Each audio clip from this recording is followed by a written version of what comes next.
AP మహిళలకు కూటమి ప్రభుత్వం గుడ్ న్యూస్ చెప్పింది. ఎన్నికల్లో ఇచ్చిన హామీ మేరకు మహిళలకు ఆగస్టు 15 నుంచి ఉచిత బస్సు ప్రయాణ పథకాన్ని ప్రారంభించేందుకు రాష్ట్ర ప్రభుత్వం రెడీ అవుతోంది.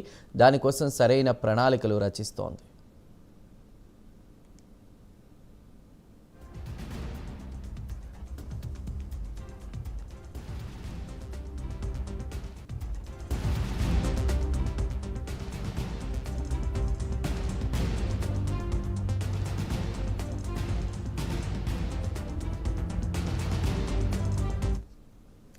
ఏపీలో కూటమి ప్రభుత్వం అధికారంలోకి వచ్చి ఏడాది దాటింది. కూటమి ప్రభుత్వం అధికారంలోకి వస్తే మహిళలకు ఫ్రీ బస్ సౌకర్యం కల్పిస్తామని హామీ ఇచ్చింది.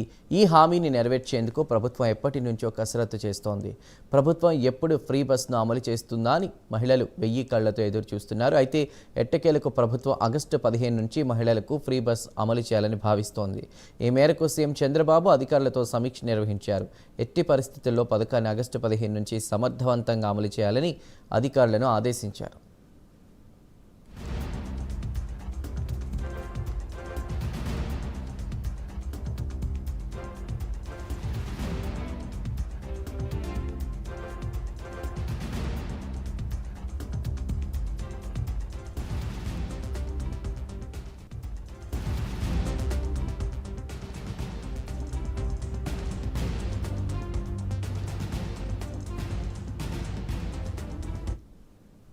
ఆగస్టు 15 నుంచి మహిళలకు అమలు చేయనున్నటువంటి ఆర్టీసీ ఉచిత బస్సు ప్రయాణ పథకంలో మహిళలకు జీరో ఫేర్ టికెట్ ఇవ్వాలని ముఖ్యమంత్రి చంద్రబాబు నాయుడు అధికారులను ఆదేశించారు.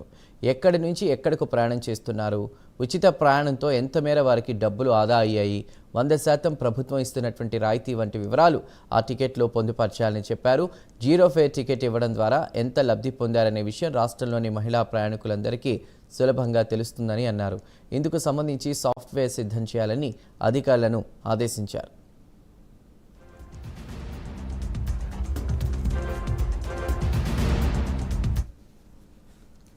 ఉచిత బస్సు పథకం వల్ల ఆర్టీసీకి భారం కాకుండా ఇతర ఆదాయ మార్గాలు అన్వేషించాలని సీఎం అధికారులకు దిశానిర్దేశం చేశారు. మహిళలకు ఉచిత బస్సు ప్రయాణ పథకంతో ఏ రాష్ట్రాలకు ఆర్థికంగా ఎంత భారం పడింది, అలాగే ఏపీలో ఎంత వ్యయం కానుందనే అంశాలపై చర్చించారు. ఆర్టీసీకి భారం కాకుండా ఇతర ఆదాయ మార్గాలు పెంపొందించుకోవడం, నిర్వహణ వ్యయం తగ్గించుకోవడం ద్వారా సంస్థను లాభాల బాట పట్టించాలని సూచించారు. లాభార్జనకు ఎలాంటి మార్గాలున్నాయి, ఎటువంటి విధానాలు తీసుకురావాలనే దానిపై ఒక కార్యాచరణ రూపొందించాలని అన్నారు. మరోవైపు ఏపీలో ఇకపై ఏసీ ఎలక్ట్రానిక్ బస్సులు మాత్రమే కొనుగోలు చేయాలని సీఎం అధికారులకు చెప్పారు. ప్రస్తుతం ఉన్న వాటిని ఎలక్ట్రిక్ బస్సులుగా మారిస్తే నిర్వహణ వ్యయం తగ్గుతుందన్నారు. ఇందుకు అవసరమయ్యేటువంటి విద్యుత్ను సొంతంగా ఉత్పత్తి చేసుకోవాలని సూచించారు. రాష్ట్రంలోని అన్ని ఆర్టీసీ డిపోల్లోనూ ఛార్జింగ్ స్టేషన్లు ఏర్పాటు చేసే అంశంపై అధ్యయనం చేయాలని సీఎం స్పష్టం చేశారు.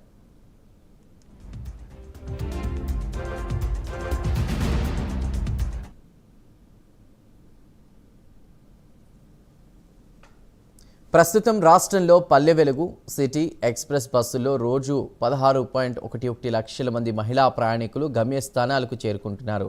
ఆగస్టు 15 నుంచి ఉచిత ప్రయాణం అమలు చేస్తే ఉమ్మడి జిల్లాల్లో తిరిగే బస్సులతో పాటు విశాఖ, విజయవాడ సిటీ సర్వీసుల్లో 27 లక్షల మంది వరకు ప్రయాణించే అవకాశం ఉన్నట్లు ఆర్టీసీ అధికారులు అంచనా వేస్తున్నారు.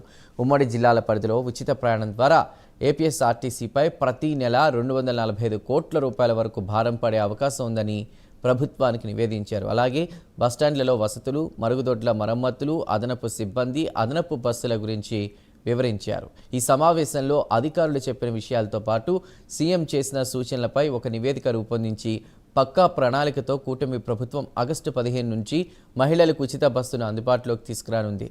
దీంతో మహిళలు సంతోషం వ్యక్తం చేస్తున్నారు.